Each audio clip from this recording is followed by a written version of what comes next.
Good morning, dear students. My name is Pawan Kumar Sharma. I am the faculty of Sri Digambar Institute of Technology in Electrical Engineering Department. आज हमारा जो topic है electrical machine first BTech third sem lecture number हमारा 12 है। Part 12 के बारे में हम पार्ट 12 के बारे में हम डिस्कस कर रहे हैं, जिसमें इलेक्ट्रिकल मशीन्स के बारे में हम डिस्कस करेंगे, जिसमें हमारा टॉपिक है डिस्ट्रीब्यूशन ट्रांसफार्मर। सब्जेक्ट है electrical machine first BTech third sem electrical. Topic है ट्रांसफार्मर से रिलेटेड। पार्ट नंबर 12 के बारे में हम आज डिस्कस करने जा रहे हैं। तो हमारा लेट अस स्टार्ट। अब हम स्टार्ट करते हैं। पहला है हमारा जो टॉपिक है डिस्ट्रीब्यूशन ट्रांसफार्मर से स्टार्ट होता है।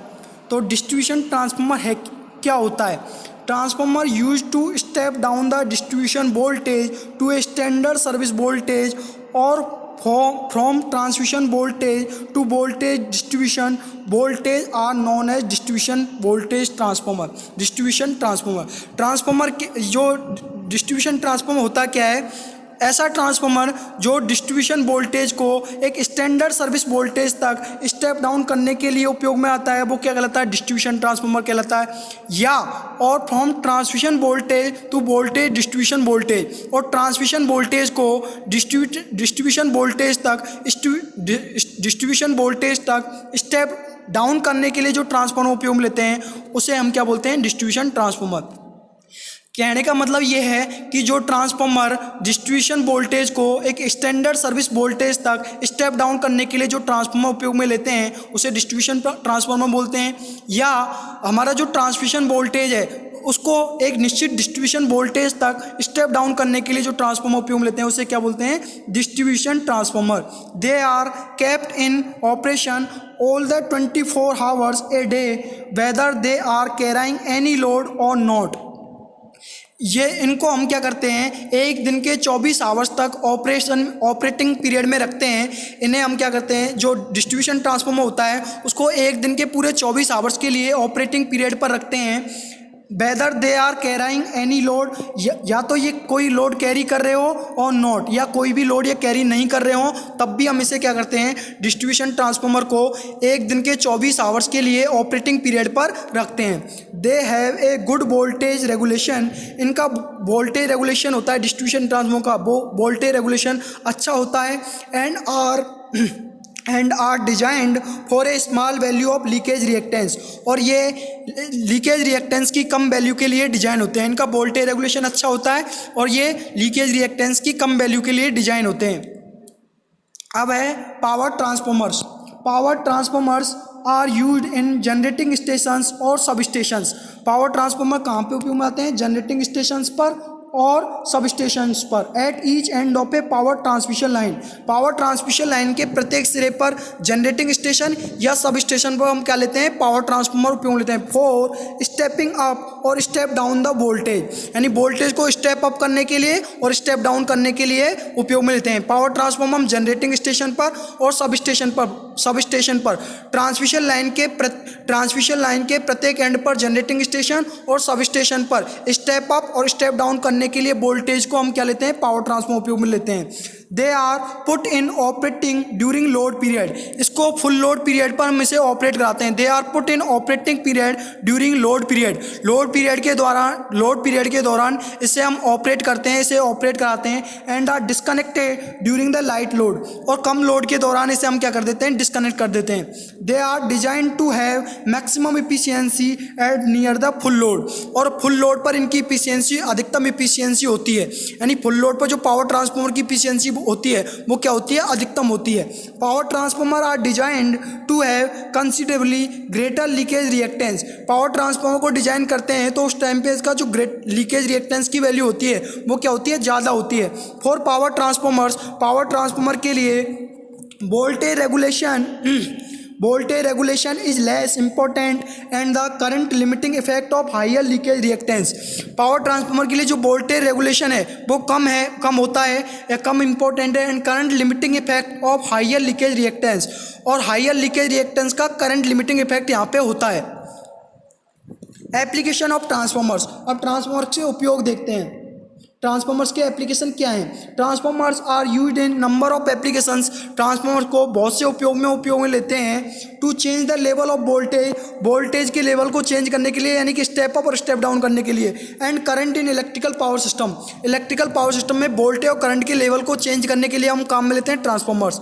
As impedance matching device, impedance matching device के रूप में काम में लेते हैं। For maximum power transfer in low power electronic and control circuit, low power electronic और कंट्रोल सर्किट में इम्पीडेंस मैचिंग डिवाइस के लिए इसे उपयोग में लेते हैं। As a coupling device, coupling device के जैसा इसे उपयोग में लेते हैं। To isolate one circuit from another, एक सर्किट को दूसरे सर्किट से आइसोलेट कराने के लिए उपयोग में लेते हैं। Since primary and secondary are not interchange, चूंकि इसमें जो प्राइमरी और सेकेंडरी है वो इंटरचेंज नहीं होती हैं। To measure voltage and current, voltage और करंट को मेजर करने के लिए these are known as instrument transformer, voltage और करंट को मेजरमेंट करने के लिए हम काम में लेते हैं ट्रांसफॉर्मर्स को। ये क्या कहलाते हैं? Instrument transformer. यानी वोल्टेज को मेजरमेंट करने के लिए कौन सा ट्रांसफॉर्मर काम में लेंगे? Potential transformer. और करंट को मेजरमेंट करने के लिए करंट ट्रांसफॉर्मर काम में लेते हैं। और ये दोनों क्या कहलाते हैं? इंस्ट्रूमेंट ट्रांसफॉर्मर कहलाते हैं। Converting HVAC to HVDC in combined AC-DC power system, AC-DC power system में HVAC को HVDC में कन्वर्ट करने के लिए, कंबाइंड AC-DC पावर सिस्टम में HVAC सिस्टम को HVDC सिस्टम में कन्वर्ट करने के लिए। Transformers are extensively used in AC power system because of the following reasons, transformers को हम AC पावर सिस्टम्स में उपयोग में लेते हैं because of the following reasons. Transformers are extensively used in AC power systems because of the following reasons, दिए हुए regions के कारण ट्रांसफॉर्मर्स को हम AC पावर सिस्टम में उपयोग में लेते हैं। पहला है electrical energy can be generated at the most economical level, electrical energy जो हम पावर प्लांट्स में या पावर स्टेशंस पर जो इलेक्ट्रिकल एनर्जी जनरेट करते हैं वो मोस्ट इकोनॉमिकल लेवल पर जनरेट करते हैं, जैसे सच एज 11 kV और 33 kV। इंडिया में इलेक्ट्रिकल एनर्जी का जो जनरेशन होता है वो 11 kV पर होता है। तो हम जो इलेक्ट्रिकल एनर्जी जो जनरेशन होता है वो मोस्ट इकोनॉमिकल लेवल पर जनरेट करने के लिए, जैसे कि 11 kV पर या 33 kV पर। Stepping of generating voltage to high voltage, यानी कि जनरेटेड वोल्टेज को हाई वोल्टेज पे स्टेप अप कराने के लिए extra high voltage EHV voltage पर वोल्टेज अबाउट 220 kV 230 kV, यानी 230 kV से अबव जो वोल्टेज है वो क्या कहलाता है? एक्स्ट्रा हाई वोल्टेज कहलाता है। यानी जनरेटेड वोल्टेज है, जो जनरेशन पे जो वोल्टेज है उसको स्टेप अप करने के लिए, एक्स्ट्रा हाई वोल्टेज पर स्टेप अप करने के लिए या हाई वोल्टेज पर स्टेप अप करने के लिए एक्स्ट्रा हाई वोल्टेज की रेंज कितनी होती है? 230 kV। और इवन अल्ट्रा हाई वोल्टेज और इससे भी ज़्यादा अल्ट्रा हाई वोल्टेज पर, अल्ट्रा हाई वोल्टेज मतलब UHV की रेंज कितनी होती है? 750 kV और अबव, यानी 750 kV या इससे अधिक का जो वोल्टेज है वो क्या कहता है? Ultra high voltage. To suit the power transmission requirement to minimize losses and increase transmission capacity of lines, ये जो ज़्यादातर वोल्टेज पे हम स्टेप अप कर रहे हैं वो क्यों करते हैं? जो लॉसेज को कम करता है, ज़्यादा वोल्टेज पर हम ट्रांसमिशन करेंगे तो लॉसेज क्या होते हैं? कम होते हैं। और ट्रांसमिशन कैपेसिटी जो लाइंस की ट्रांसमिशन कैपेसिटी है वो क्या होती है? इंक्रीज होती है। हायर वोल्टेज पे जब हम इलेक्ट्रिकल एनर्जी का ट्रांसमिशन कर रहे हैं तो उससे लॉसेज कम होते हैं और जो लाइंस की जो ट्रांसमिशन कैपेसिटी है वो क्या होती है? इंक्रीज होती है। The transmission voltage is stepped down in many stages for distribution and utilization of domestic, commercial and industrial consumers। यानी ट्रांसमिशन वोल्टेज को हम स्टेप डाउन करते हैं बहुत डिस्ट्रीब्यूशन और डिस्ट्रीब्यूशन के लिए बहुत सी स्टेजेज में हम क्या करते हैं? जो ट्रांसमिशन वोल्टेज है उसको स्टेप डाउन कराते हैं। मतलब स्टेप डाउन कराते हैं किसके लिए? यूटिलाइजेशन पर्पज़ के लिए, जैसे कि डोमेस्टिक पर्पज़ के लिए, कमर्शियल पर्पज़ के लिए और इंडस्ट्रियल कंज्यूमर्स के लिए हम क्या करते हैं? जो ट्रांसमिशन वोल्टेज है उसको बहुत से स्टेजेज में हम क्या करते हैं? डिस्ट्रीब्यूशन पर्पज़ के लिए हम उसे क्या कराते हैं? स्टेप डाउन कराते हैं, जिससे हम सप्लाई किसको दे सकें? डोमेस्टिक पर्पज़ के लिए सप्लाई दे सकें, कमर्शियल पर्पज़ के लिए सप्लाई दे सकें और इंडस्ट्रियल कंज्यूमर के लिए हम सप्लाई दे सकें। अब हमारा टॉपिक है single phase auto transformer. Single phase auto transformer, तो सिंगल फेज ऑटो ट्रांसफॉर्मर के बारे में डिस्कस करते हैं। A single phase auto transformer is one winding transformer. एक सिंगल फेज ऑटो ट्रांसफॉर्मर एक वन बाइंडिंग ट्रांसफॉर्मर होता है। इसमें केवल एक बाइंडिंग पाई जाती है। In which a part of the winding is to common to both high voltage and low voltage sides. इसमें एक पार्ट है जो बाइंडिंग का वो हाई वोल्टेज और लो वोल्टेज साइड्स दोनों के लिए क्या होता है? कॉमन। तो एक सिंगल फेज ट्रांसफॉर्मर है वो क्या है? एक वन बाइंडिंग ट्रांसफॉर्मर है। In which a part of the binding, जिसमें एक पार्ट बाइंडिंग का जो कॉमन होता है हाई वोल्टेज और लो वोल्टेज वोल्टेज दोनों साइड्स के लिए कॉमन होता है। Consider a single winding A B C of figure A. एक सिंगल वाइंडिंग हम कंसिडर कर रहे हैं, फिगर ए में दर्शाया गया है, नीचे दिखाया गया है। The terminals A and C high voltage terminal, terminal A और सी क्या है, हाई वोल्टेज टर्मिनल है। The low voltage terminals are B and C. Low voltage terminal कौन कौन से, B and C. Where B is suitable tapping point, जहाँ पे B क्या है, सूटेबल टैपिंग पॉइंट है। The portion BC of the full winding ABC is common to both high voltage and low voltage sides। यानी कि जो portion BC वाला भाग है वो ABC फुल वाइंडिंग ABC के लिए हाई वोल्टेज और लो वोल्टेज दोनों के लिए क्या क्या है, कॉमन है। Portion BC of the full winding ABC, full winding ABC का पोर्शन BC वाला भाग है वो हाई वोल्टेज और लो वोल्टेज साइड दोनों के लिए क्या है, कॉमन है। The winding BC is called the series winding. Winding BC क्या कहलाती है, सीरीज वाइंडिंग कहलाती है। The winding BC is called the series winding because it is connected in series with the common winding, क्योंकि ये common winding के साथ किस में कनेक्ट होती है, सीरीज में। Because it is connected in series with the common winding, क्योंकि ये कॉमन वाइंडिंग के साथ किस में कनेक्ट होती है, सीरीज में कनेक्ट होती है। A step down transformer is burn. एक स्टेप डाउन ट्रांसफार्मर वो होता है in which the primary voltage is greater than the secondary voltage, जिसमें प्राइमरी साइड का जो वोल्टेज है वो ज़्यादा होता है compare to secondary side voltage. वो क्या कहलाता है, step down transformer. Primary voltage ज़्यादा होता है कंपेयर टू सेकेंडरी वोल्टेज, वो क्या कहलाता है, step down transformer. The source voltage BH is applied to full winding ABC।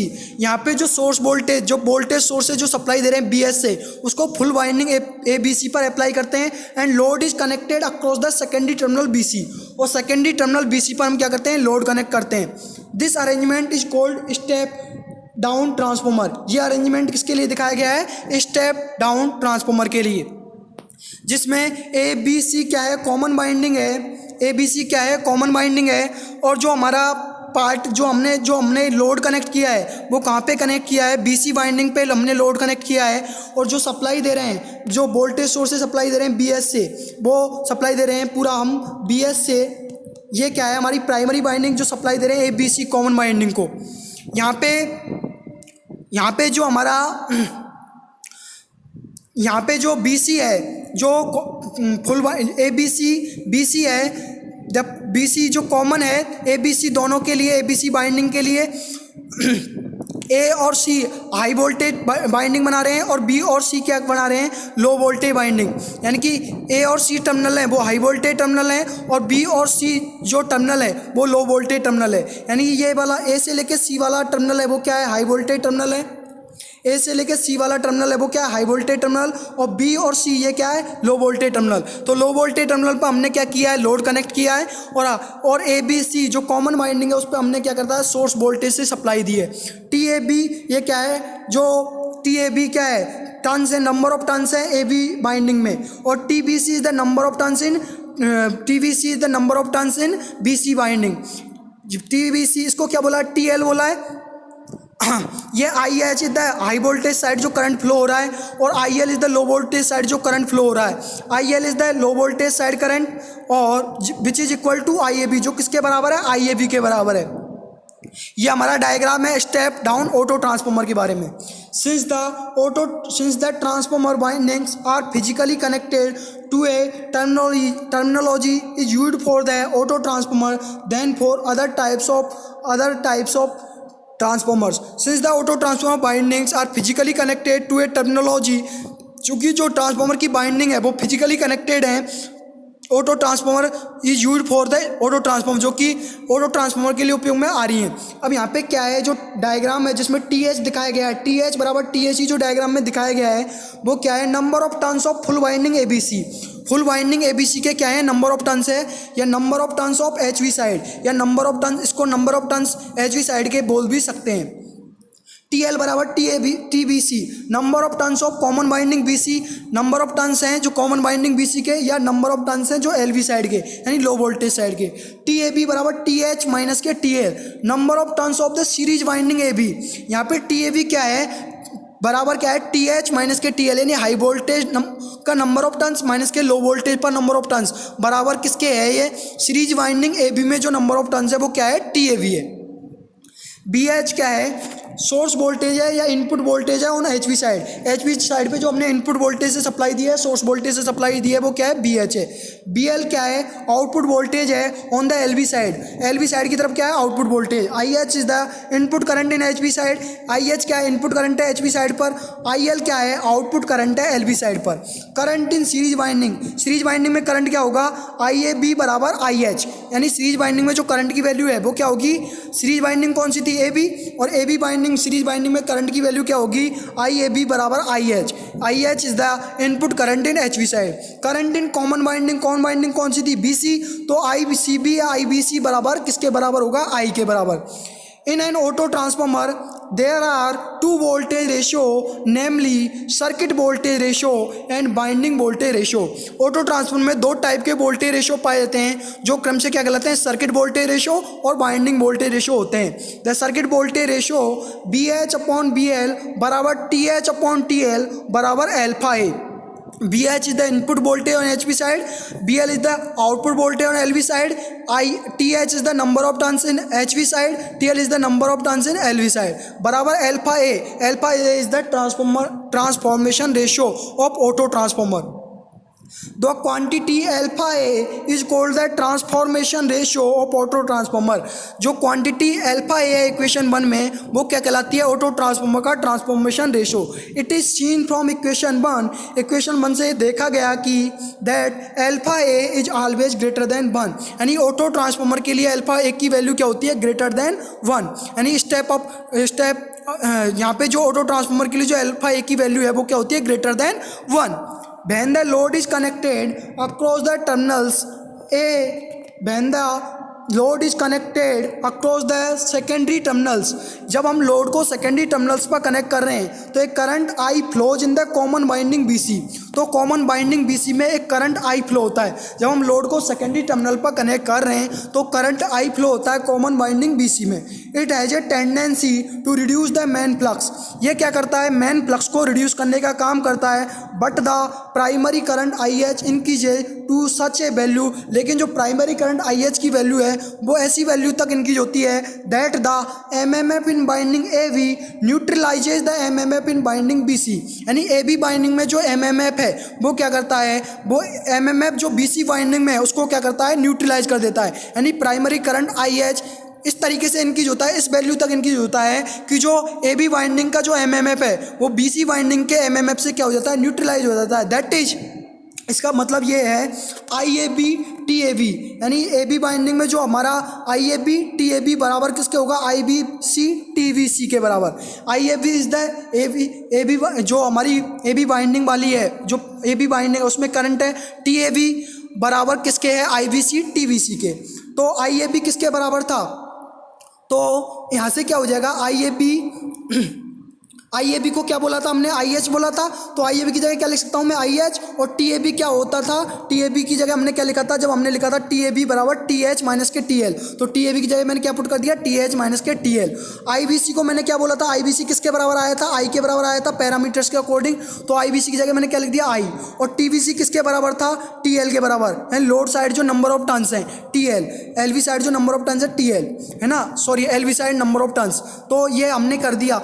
IAB की जगह क्या लिखा, IH, और TAB हमारा क्या आया था, TH माइनस के TL। IBC किसके बराबर आया था, हमारा I के बराबर आया था, और TBC किसके बराबर आया था, TL के बराबर आया था। ये हमने लिख दिया। अब इसको हमने खोलना है तो खोल दो, IH TH से मल्टीप्लाई होगा तो IH TH माइनस के IH TL बराबर ITL, तो IH यहाँ से हमने कॉमन ले लिया तो क्या बच गया, TH माइनस के TL बराबर क्या आ गया, ITL। यहाँ से I अपॉन IH का रेशियो निकालेंगे तो क्या आ जाएगा, TH माइनस के TL अपॉन TL, तो I अपॉन IH बराबर क्या आ गया, इसको अलग अलग कर दिया तो TH अपॉन TL माइनस का साइन बीच में और माइनस TL अपॉन TL, तो I अपॉन IH बराबर क्या आ गया, TH अपॉन TL माइनस का TL upon TL cancel out हो गया तो क्या हो गया 1, तो TH माइनस के TL माइनस के 1, तो I अपॉन IH बराबर क्या हो गया, TH अपॉन TL। ये क्या कहलाता है, ऑटो ट्रांसफॉर्मर का ट्रांसफॉर्मेशन रेशियो, तो इसकी जगह क्या लिखता हूँ, अल्फा A माइनस के 1। This is the equation number 2, this is the equation number 2। अब हमको करना क्या है, अल्फा बराबर होता क्या है, ट्रांसफॉर्मेशन रेशियो क्या होता है, B A B upon B B C बराबर T A B upon T B C. T A B को हमने क्या बोला था, T H minus K T L, और टी बी सी को क्या लिखा था हमने, टी बी सी किसके बराबर आया था, टी एल के बराबर। तो अल्फा बराबर क्या आ जाएगा, अल्फा बराबर क्या आ जाएगा, T H minus K T L upon T L. यहाँ से हम इसको अलग अलग करेंगे तो अल्फा बराबर क्या आ जाएगा, T H upon T L minus K T L upon T L. तो टी अल्फा बराबर T H upon T L minus K T L से टी एल कैंसिल आउट हो जाएगा तो क्या आ जाएगा 1। तो T H upon T L minus के 1। अल्फा बराबर ये वाला क्या बन गया, अल्फा ए, मतलब ट्रांसफॉर्मेशन रेशियो अल्फा ए, ये क्या हो गया, ऑटो ट्रांसफॉर्म का ट्रांसफॉर्मेशन रेशियो माइनस के 1। This is the equation number 2.1। Since the right hand side of equation 2.1 is a pure number, यानी कि जो इसमें जो इक्वेशन नंबर 1 में, इक्वेशन नंबर 2.1 में जो राइट हैंड साइड है उसमें क्या आ रहा है, प्योर नंबर आ रहा है। यानी अल्फा ए की वैल्यू ग्रेटर देन 1 होती है तो 2 माइनस के 1 करेंगे तो क्या आएगा, 1 आएगा। तो क्या हो गया 1, मतलब प्योर नंबर आ रहा है। It follows that the current winding A B and C B are in phase. जो ये बताता है कि जो करंट की जो वाइंडिंग है ए बी और सी बी दोनों क्या है, फेज में है। यानी इक्वेशन 2.1 में जो हम राइट हैंड साइड की तरफ देखेंगे तो प्योर नंबर आता है, क्योंकि ऑटो ट्रांसफॉर्म का जो ट्रांसफॉर्मेशन रेशियो होता है वो ग्रेटर देन 1 होता है। तो ग्रेटर देन 1 करेंगे तो प्योर नंबर आएगा। इसकी वजह से क्या होता है, जो बाइंडिंग ए बी जो ये शो करता है कि बाइंडिंग ए बी और सी बी क्या है, फेज में। By K C L at point B, जो हमारा डायग्राम था उसमें हमने के सी एल लगाई है। तो के सी एल लगाएंगे तो ये डायग्राम देखो, डायग्राम में हमने केसीएल लगाई, तो डायग्राम में हम केसीएल लगाएंगे तो क्या आएगा हमारा, आई प्लस आई एच बराबर, देखो इधर जो हमारा करंट फ्लो हो रहा है वो कितना फ्लो हो रहा है, आई। यहाँ पे हमारा जो आई एच, यहाँ पे ये जो आई एल है इस पे आ रहा है, आई एच इससे दूर जा रहा है। तो हम के सी एल अप्लाई करके हम उपयोग में ले सकते हैं, जैसा कि मैंने लगाई है यहाँ पे K C L by using figure I plus I H minus K I L equal to 0। ये हमारी क्या लग गई, के सी एल लग गई। कौन से पॉइंट पे लगानी है हमको, बी पॉइंट पे हमें के सी एल लगानी है। तो क्या आएगा, आई plus I H minus K I L equal to 0। यहाँ से आई प्लस आई एच की वैल्यू निकालेंगे, वो किसके बराबर आ जाएगा, आई एल के। This is the equation number 3। यहाँ से यदि आई की वैल्यू निकालेंगे तो क्या आ जाएगा, I L minus K I H. This is the equation number 4। Since I H and I are in phase, चूंकि आई एच और आई दोनों क्या है, फेज में, तो आई अपॉन आई एच बराबर किसके आएगा, आई अपॉन आई एच के, क्योंकि ये दोनों क्या है, फेज में। आई अपॉन आई एच किसके बराबर आएगा, आई अपॉन आई एच के, क्योंकि आई एच और आई दोनों क्या है, फेज में। This is the equation number 5। Therefore equation 2 becomes, equation 2 क्या आई थी हमारी, ये वाली आई थी, आई अपॉन आई एच बराबर अल्फा ए माइनस के 1। तो आई अपॉन आई एच, आई की जगह क्या रख दिया मैंने, अभी वैल्यू आई थी के सी एल लगाया था जब हमने, तो आई की वैल्यू क्या आई थी, आई L minus K I H. तो इसकी जगह मैंने रख दिया आई L minus K I H upon I H बराबर अल्फा ए माइनस के 1। अब इसको अलग अलग कर दिया तो I L upon I H minus K I H upon I H बराबर अल्फा ए माइनस के 1। I L upon I H से आई एच कैंसिल हो गया तो क्या बच गया यहाँ पे माइनस का 1 बराबर अल्फा ए माइनस के 1। तो यहाँ पे आई एल अपॉन आई एच बराबर क्या आ गया, अल्फा ए माइनस के 1। इस -1 को इधर की साइड ले जाएंगे तो किस में जाएगा, प्लस के 1 में जाएगा। -1 से +1 कैंसिल आउट हो गया तो I L upon I H किसके बराबर आ गया, अल्फा ए के बराबर आ गया। This is the equation number 6। यहाँ से यदि मैं आई एच की वैल्यू निकालूंगा तो क्या आ जाएगा, I L upon alpha A. This is the equation number 7। From equation 2 and equation 7, equation 2 से हम क्या निकालेंगे, हमारी जो इक्वेशन 2 आई थी वो क्या आई थी, आई अपॉन आई एच बराबर अल्फा ए माइनस के 1। यहाँ से आई एच की वैल्यू निकालेंगे तो क्या आएगी, आई अपॉन अल्फा ए माइनस के 1। This is the equation number 9। And now from equation 7, equation 7 से हमारा आई एच की वैल्यू क्या आई थी, आई L upon alpha A. Equate equation number 9 and equation number 7। अब इक्वेशन नंबर 7 ये वाली इक्वेशन को और ये वाली इक्वेशन को हम क्या करते हैं, इक्वेट कर देते हैं, बराबर कर देते हैं। तो बराबर करेंगे तो क्या आ जाएगा, I upon alpha A minus के 1 बराबर किसके आ जाएगा, I L upon alpha A, I L upon alpha A. मतलब ये वाली जो इक्वेशन 9 और इक्वेशन 7 को इक्वेट करेंगे तो क्या आएगा, आई अपॉन एल्फा ए माइनस के 1 और बराबर है किसके, आई एल अपॉन एल्फा ए। तो आई अपॉन एल्फा ए माइनस के 1 बराबर है किसके, आई एल अपॉन एल्फा ए के। तो आई अपॉन आई एल की वैल्यू यहाँ से क्या आ जाएगी, alpha A, I upon I L की वैल्यू क्या आ जाएगी, एल्फा ए माइनस के 1 अपॉन एल्फा ए। तो आई अपॉन आई एल किसके बराबर आ गया, एल्फा ए माइनस के 1 upon alpha A. This is the equation number 10। The induced voltage in the binding AB and BC are in time phase, यानी कि जो इंड्यूड वोल्टेज है ए बी बाइंडिंग में और बी सी में वो टाइम के साथ क्या है, फेज में है। Because they are induced by the same flux, क्योंकि ये समान फ्लक्स फाई के द्वारा इंड्यूस हुए हैं। इंड्यूड वोल्टेज जो बाइंडिंग ए बी और बी सी में जो वोल्टेज इंड्यूस हुआ है वो टाइम के साथ फेज में है, क्योंकि ये समान फ्लक्स फाई के द्वारा इंड्यूस हुए हैं। तो E1 बराबर ई ए सी बराबर क्या हो गया, ई एच, यानी हाई वोल्टेज साइड का जो इंड्यूस वोल्टेज, E2 बराबर ई बी सी बराबर ई एल, मतलब लो वोल्टेज साइड का इंड्यूस वोल्टेज। तो ई ए बी बराबर ई ए सी बराबर ई बी सी, यानी यहाँ पे ये समान फ्लक्स के द्वारा इंड्यूस हुए हैं। तो ये क्या होंगे, दोनों तीनों ये क्या होंगे, फेज में होंगे। तो ई ए बी बराबर E A C, E A B बराबर ई ए बी क्या आ जाएगा, ई ए बी बराबर E A C minus K E B C. E A B बराबर क्या आ जाएगा, E A C minus K E B सी।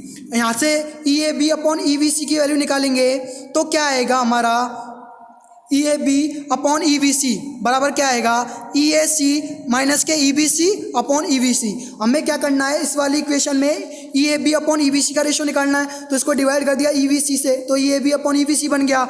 इसको भी मैंने क्या कर दिया, ई बी सी से डिवाइड कर दिया, तो क्या बच गया, E A C minus K E B C upon E B C. तो ये क्या आ गया, ratio of E A B upon E B C किसके बराबर आ गया, E A C minus K E B C upon E B C.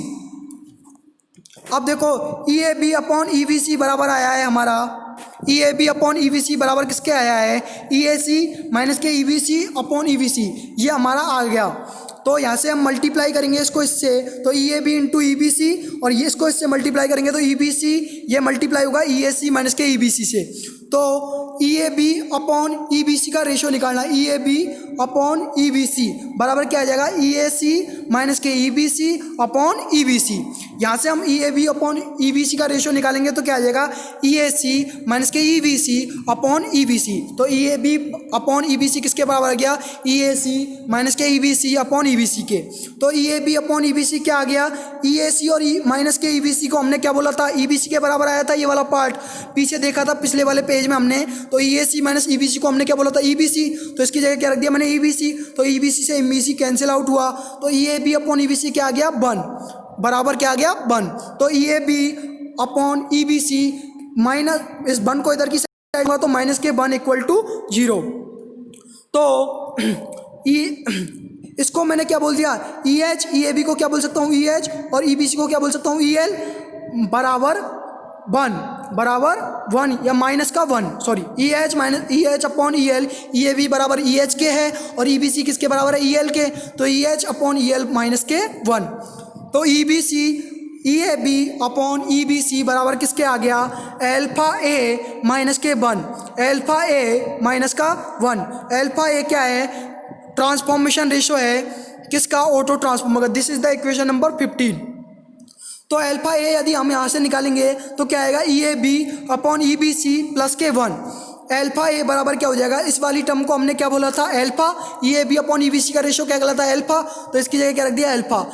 Alpha ए बराबर alpha plus K 1। This is the equation number 16 where alpha बराबर E A B upon E B C, two winding transformation ratio, two winding का transformation ratio. तो this is the equation number 16। Equation number 16 shows that transformation ratio of an auto transformer is greater than if the same set of winding were connected as a two winding transformer। Equation ये दिखाती है 16 equation ये दिखाती है कि जो transformation ratio है auto transformer का वो ग्रेटर देन होता है if the same set of winding, यदि बाइंडिंग का समान सेट वर कनेक्ट करते थे as a two winding transformer के समान, यदि हम जो बाइंडिंग का समान सेट हम कनेक्ट करते हैं तो जो ट्रांसफॉर्मेशन रेशो है ऑटो ट्रांसफॉर्मर वो ग्रेटर देन होता है।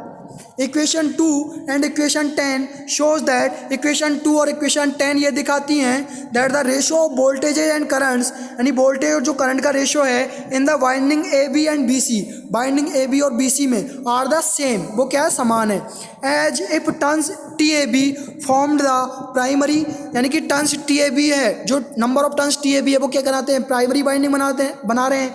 And turns T V C, और number of turns T V C है वो क्या करा रहे हैं, बना रहे हैं, सेकेंडरी वाइंडिंग बनाते हैं। ऑफ एन ऑर्डिनरी ट्रांसफॉर्मर, एक ऑर्डिनरी ट्रांसफॉर्मर की, having a ratio of transformation, जिसमें जो ट्रांसफॉर्मेशन रेशियो है ऑर्डिनरी ट्रांसफॉर्मर का वो क्या है, अल्फा ए माइनस के 1। Thus an auto transformer may be considered as an ordinary transformer, इसलिए एक ऑटो ट्रांसफॉर्मर को हम एक ऑर्डिनरी ट्रांसफॉर्मर के जैसा कंसिडर कर सकते हैं। Treating winding A B as the primary and winding B C as the secondary, इसलिए ऑटो ट्रांसफॉर्मर को हम एक ऑर्डिनरी ट्रांसफॉर्मर के जैसा कंसिडर कर सकते हैं, जिसमें जो बाइंडिंग ए बी है वो प्राइमरी बाइंडिंग है और बाइंडिंग बी सी है वो क्या है, सेकेंडरी बाइंडिंग है। इन अदर वर्ड्स, दूसरे शब्दों में, the transformer action present in auto transformer जो ट्रांसफॉर्मर एक्शन है takes place in the winding A B and B C, जो ऑटो ट्रांसफॉर्मर एक्शन है, in other words transformer action present in auto transformer में जो transformer action है वो winding A B और B C में पाया जाता है, बाइंडिंग ए बी और बी सी में होता है। Thank you dear students, thank you.